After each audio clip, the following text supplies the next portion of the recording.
RCB या दिल्ली के बीच भइल मैच बहुत खास रहल। एक और दिल्ली के लइका बेंगलोर खातिर मैच जितावे के कोशिश में रहल तो दूसरा हो बेंगलोर के लड़का दिल्ली के जीत दिलावे के सोच लेके उतरल। मैच के अंजाम इतना जोरदार रहल कि बेंगलोर वाला बेंगलोर के भीड़ के चुप करा देहलस। आ दिल्ली के टीम इस सीजन के इकलौती टीम बन गई जे कंटिन्यू मैच जीत रहल बा। अब का कहीं केएल राहुल गजब कही देहले। अगर दिल से कहीं तो फॉर्म तो आवत जात रहेला, बाकी क्लास हमेशा रहेला। और इस क्लास के दूसरा नाम है केएल क्लासी राहुल। जब आरसीबी 164 के टारगेट दिहलस तो लागल कि स्कोर थोड़ा कम बाटे। शुरुआत तो तूफानी रहल, 3 ओवर में 60 रन। और अगर देखल जाओ तो पहले 3 ओवर आखिरी के 2 ओवर में आरसीबी 90 रन बना लेहलस। आखिर बीच के 14 ओवर में जैसे टीम गायब हो गई।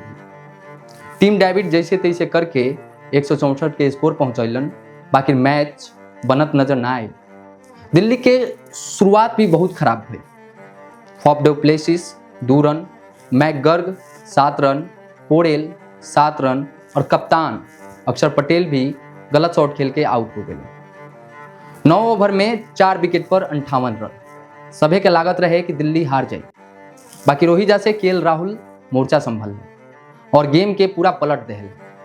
ओपनिंग होखे या मिडिल ऑर्डर, राहुल हर जगह फिट बैठता रहे। आ साबित भी कर दिले कि वो हर हालात में खेले वाला खिलाड़ी हूँ।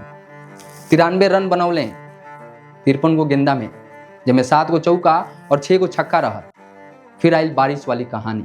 15वां ओवर में डीएलएस के हिसाब से दिल्ली के 10 या 12 रन के जरूरत रहा।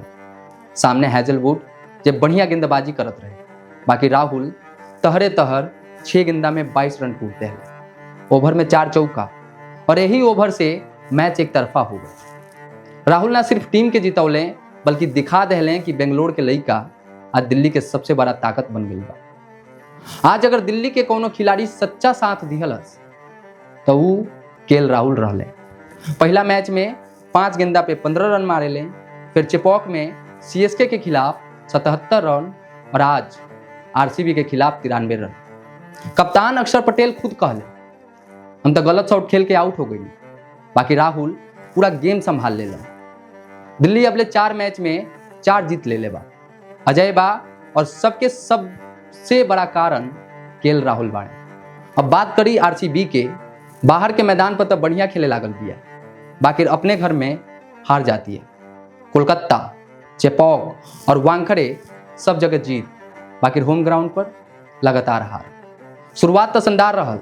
3 ओवर 3 गेंद में 61 रन, फिल सॉल्ट 16 गेंदा में 37 रन, बाकी फिर रन आउट। विराट के कॉल रहल, ओकरा बाद विराट भी आउट हो गए। पाटीदार, लिविंगस्टन सभे फ्लॉप रहल। जितेश और कुणाल भी असर ना छोड़ पाओ।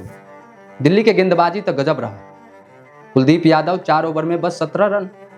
विपराज निगम 4 के इकोनॉमी से ये 2 को बॉलर मिलके आरसीबी के बैटिंग रोक दे। अब आरसीबी के नाम एगो नया रिकॉर्ड जुड़ गई बाटे। अपने होम ग्राउंड पर सबसे ज्यादा हारे वाली टीम अब बन गई बिया आरसीबी।